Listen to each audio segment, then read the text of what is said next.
Prosseguindo no estudo do arrebatamento da igreja, o capítulo 13 do material didático nos diz: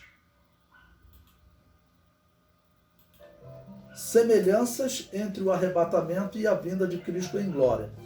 Bom, como nós defendemos o pré-tribulacionismo, eu defendo o pré-tribulacionismo, né? Nós evangélicos em geral defendemos o pré-tribulacionismo, a vinda de Cristo em glória é a vinda após a grande tribulação.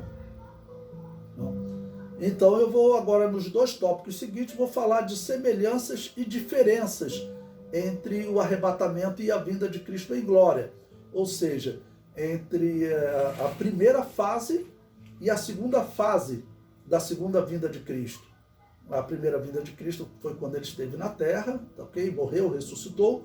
A sua segunda vinda, nós defendemos que ela se divide em duas fases. Uma no início da grande tribulação, que é a fase para a igreja, que é chamada de arrebatamento, ok? E outra no fim da grande tribulação, que é a sua manifestação para Israel, a manifestação para salvar Israel. Bom, primeiramente então vamos falar da semelhança. No arrebatamento, Cristo virá como ladrão. Então veja, em 1 Tessalonicenses, capítulo 5, versículo 2, o apóstolo Paulo nos diz: porque vós mesmos sabeis muito bem que o dia do Senhor, o dia de Jesus Cristo, o dia do Messias, o dia da volta dele, né, virá como ladrão de noite. Tá bom? Então o apóstolo Paulo está aqui falando para a igreja, ele está falando do arrebatamento. Ele não está falando da vinda para salvar Israel do ataque do anticristo. Então essa vinda dele, ela é como ladrão. Bom, agora vamos ver também no discurso do próprio Jesus, em Mateus capítulo 24, versículos 43 e 44, que ele também diz que virá como ladrão. Ele diz, falando para os apóstolos, para a igreja: mas considerai isto, se o pai de família soubesse a que vigília da noite havia de vir o ladrão, vigiaria e não deixaria que fosse arrombada a sua casa.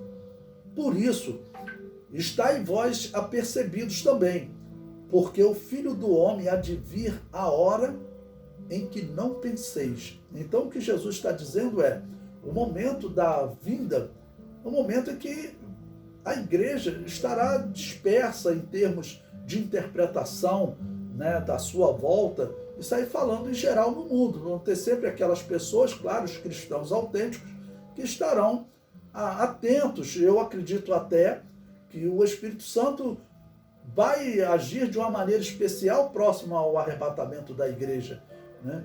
Trazendo um despertamento ainda maior, porque isso é prometido que haveria um derramamento do Espírito Santo sobre a igreja. Então, ele virá como ladrão, porque ele não vai anunciar o dia e a hora, ou seja, nós temos que estar atentos. Os sinais são evidentes, os sinais são fortes. Bom, agora falando da vinda de Cristo em glória, no fim da grande tribulação, em Apocalipse capítulo 16, esse capítulo ele descreve em especial a batalha do Armagedon. Ele está próximo, tá ok? Do fim da grande tribulação. Então você deve ler todo esse texto, tá bom? Quando diz, por exemplo, no versículo 12: e o sexto anjo derramou a sua taça sobre o grande rio Eufrates, e a sua água secou-se, para que se preparasse o caminho dos reis do Oriente. E da boca do dragão, e da boca da besta, e da boca do falso profeta, vi saírem 3 espíritos imundos, semelhante a rãs, porque são espíritos de demônios, que fazem prodígios, os quais vão ao encontro dos reis de todo o mundo, para os congregar para a batalha daquele grande dia do Deus Todo-Poderoso. Eis que veio como ladrão.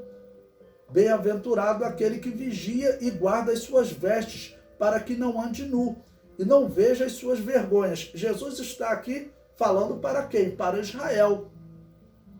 Porque chega no versículo 16, ele diz, e os congregaram no lugar que em hebreu se chama Armagedon. Então, a vinda de Jesus em glória, ela também é uma surpresa para a humanidade, ok? No arrebatamento está falando de uma surpresa para muitos cristãos, que muitos cristãos estarão desatentos. Observe que no sermão de Jesus, Jesus descreve que as pessoas estariam, como nos dias anteriores ao dilúvio, comendo, bebendo, casando, se dando em casamento. Veja que Jesus não está citando pecados. Nesse caso, Jesus não está falando de apostasia, né? Jesus está falando para cristãos verdadeiros.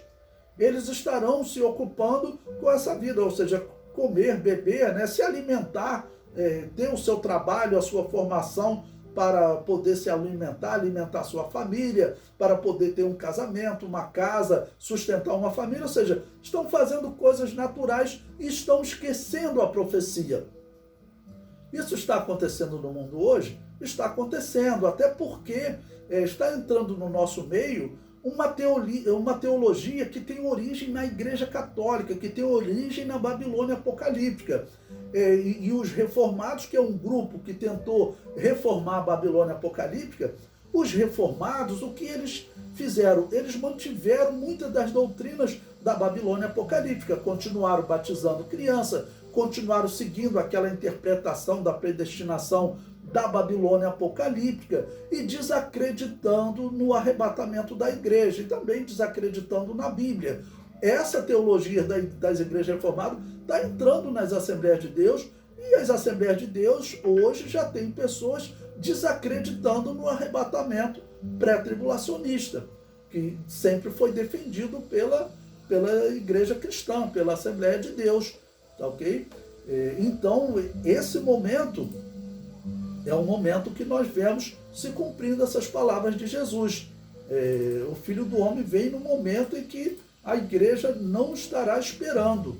Serão poucos aqueles que estarão realmente com o seu projeto principal, o seu projeto número 1, me preparar para a volta de Jesus. Deixar todo tipo de embaraço. Não, as pessoas vão estar se preocupando com coisas naturais e se preocupando com coisas naturais, pode acontecer dessa pessoa, né, acabar sendo levada pelo pecado. Eu cito o exemplo do pecado original.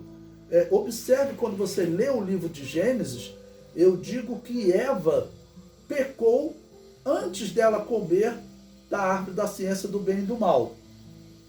Como nós podemos ver isso? Se você abrir a sua Bíblia em Gênesis capítulo 3, você verá a resposta de Eva, né, que ela diz na sua resposta à serpente, ela já demonstra um pecado, que é semelhante ao pecado que Jesus Cristo diz que ocorrerá com a igreja nos últimos dias,